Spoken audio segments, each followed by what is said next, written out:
So let's talk about what's happening in the UK regarding this whole build to rent innovation that's taking place, and a company that's really exploding in value, share price, dividends, and also in a very well-known billionaire, UK billionaire, who's actually invested in the company. So let's get to it. Please make sure that you like, subscribe as well, and follow if you like this type of information. So and this is obviously a publicly traded company, so these are things the research that you have to do to conduct to see whether it's an interesting company to actually invest in or not. So basically, private housing rental market in the UK has been essentially dominated by small-time landlords, right? So we've generally seen over the course of decades, it's always been a small-time landlord that has one property, two max, and then basically just looks after it, doesn't outsource it to any management agency, looks after any repairs to maintain a property, finds ways to be able to bring on tenants, right? So just like a self-serve type scenario, and real family run, small type landlord operations that we tend to see.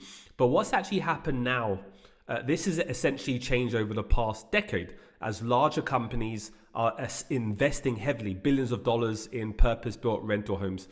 And what I mean by purpose-built rental homes is rental homes essentially that basically have, like, it could be like a massive floor, a block of 10 high-end penthouse looking type apartments. And then you have a shopping center, supermarket at the ground floor. Then you also have a gym on the second floor, right? So all intertwined within one. So essentially, if you're working remotely, you don't actually need to leave your house, leave your flat, right? The building, you just go down to the ground floor, buy your food, go up, and then basically, if you want to then have a session and then to go back to your flat. So there's been 5,000 built to rent homes in the UK. At the end of September, there was 120,000 with a further 150,000 in various stages of development, right? So this is really exploded. One of the leading companies is a company called Grainger. Grainger's listed on the London Stock Exchange, and basically they have been really just built up a strong name for themselves in the UK. And from year to end of September, the company reported net rental income growth of 14% year on year, helped by the addition of 1,236 new homes across its portfolio. So like-for-like rental growth across the portfolio was 6.3% for the year, company pushing through hikes. So what it's actually showing you is that they're expanding in terms of their portfolio of the build to rent, right? And then also there's enough margin whereby it makes sense in terms of to cover the cost and how much you're generating in regards to the rental income. So it's clear to see. And especially in the UK, they're, high GDP, one of the largest GDPs in Europe, and basically disposable income is there, slightly tightening now with unaffordability, but still they're managing to actually generate 14% income growth and growth across the portfolio of 6.3% for the year. Occupancy 97%. And what this is also telling me that where now, previously it always used to be, as we said, just a small time landlords. You own your property, so you have your residential, and then maybe you even then have one buy to let, right? But what's happening now is, and I believe this shift, obviously, as they mentioned, people don't have the capital, number one, because of interest rates, number two, because of wages are not increasing to the point of that we're seeing the growth in property prices, right? So people don't have the money to put down. If you want to buy a house, let's say buy an apartment for £500,000, let's just say in London, for example, then you need to put down 20%. That's £100,000, right? So if you don't have anyone, family members or anyone giving you money or inheritance, it's going to take you a long time once you finish university, whatever it is, to save £100,000 unless you have a high paying job. But you're not going to get that when you finish school immediately, right? And even if you do, you probably could save, $5 grand, 10 grand max if you're lucky.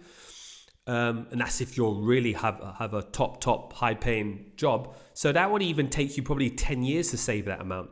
Imagine someone that's just working, so living from literally month to month. It's more or less impossible.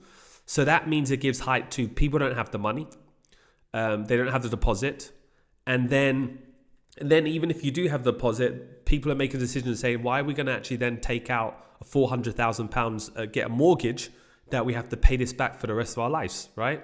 So decisions are changing, less of ownership, more on rental, right? And then also you have more control. So in terms of you can easily you're more mobile of moving. So you don't have to be just fixed in that one specific location because you basically purchased the property. So this is what's happening, and I believe this will continue, and literally you'll see some exponential growth over the next decade in this. I believe it's going to become like places in Austria, Germany, parts of Europe, majority parts of Europe, where it's just a rental economy. People don't buy, people rent. Yes, you have a portion whereby parents or grandparents, when they die, they'll pass it down. So generational, right, in terms of inheritance. But apart from that, majority of people are renting. So there's massive growth in terms of build to rent in the UK. Clearly seeing that unaffordable for people. Savings are dwindling down. Wages are not really increasing, right? Cost of living has gone up. So people are just in general struggling, right? Inflation. So people are just finding ways that they can just rent. Then, so when you add that, you can see here with these developments, it's also stated that investment growth will see significant investment hitting $5 billion in 2024. So that was a couple of years ago. So that's probably even doubled, right?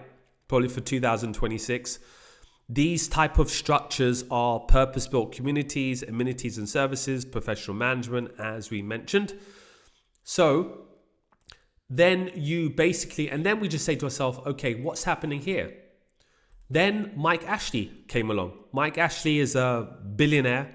He basically previously owned Newcastle United, which he sold.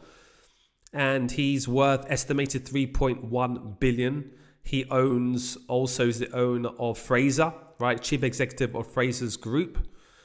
And Fraser's Group essentially includes, so there's Newcastle.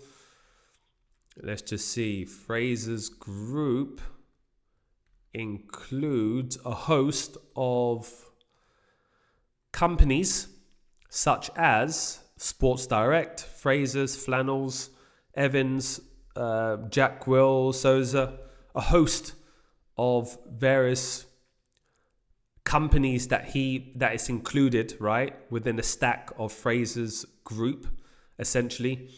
Publicly traded company. And so revenues, they're doing revenues last in 2024. They did 5.4 billion in revenues. Operating income was 520 million. Net income shy 400 million. So doing well. He basically, Sports Direct had built up 29.4% stake in Leisures. So anyway, he has extensive experience in ownership, retail, intellectual property, real estate. This is his forte. And basically he has decided to acquire a 3.1% stake in Grainger, basically. So Grainger through the high stakes financial, but he's actually not acquiring it where he's actually going to have any voting rights. He's doing this via a spread bet. So basically he's taken advantage of the volatility of a move to the upside. It's a binary move he's taken advantage of, but he doesn't have any voting shares. He's not on the board.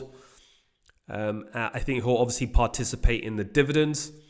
The dividends here is, so they have basically doubled in terms of their pre-tax profit. This is Grainger to 102 million. And basically the company have hiked its payout to shareholders by 10%, marking 20 years in a row of dividend increases. So shows that they're doing extremely well. Grainger's pipeline of 4,500 apartments. So they're pouring 1.3 billion pounds into brand new apartments, right? And these apartments, they're not looking to just build these apartments and sell. It's build to rent. They're going to rent. So their main target, so they're positioning themselves that they believe, as I've just mentioned, that the market is transitioning from this ownership to rent, to a renter's market. And basically, I would not disagree, to be honest. So if we take a look at their share price, when Mike Ashley announced that he participated, that was like last week. So around that time, price was around £180. And now it's basically close to like £200. So he's more or less 10% on his money. And at a 3% ownership of, what was that, 1.4. So he's basically put in maybe like, what, 40 million pounds, something like that. Not bad. So that's, and he's probably up like, what, 4 million already in what, a week or two, in a couple of weeks. So anyway, this is what's happening in the market. These are things to be aware of and look out for, is doing your due diligence, understanding the business model, zooming out, understanding the marketplace, what's happening regarding the growth of this market, and also the impact of ordinary people, especially in this case. You can now start adding the dots together and saying, okay, this seems quite an interesting long-term play that you can look at with some interesting upside. If we zoom out on this, so it topped out at what? Topped out at £348 a share. That was back in 2007. So they're probably looking at a near term of 2021. That was 312. So that's like 50% move to that previous high, right? Could this happen within the next couple of years? I would not be surprised if it does, right? Especially the way the whole market is moving, the UK. So something to look out for. If you like this information, please like, subscribe, follow, comment, and back to you another one. Bye-bye.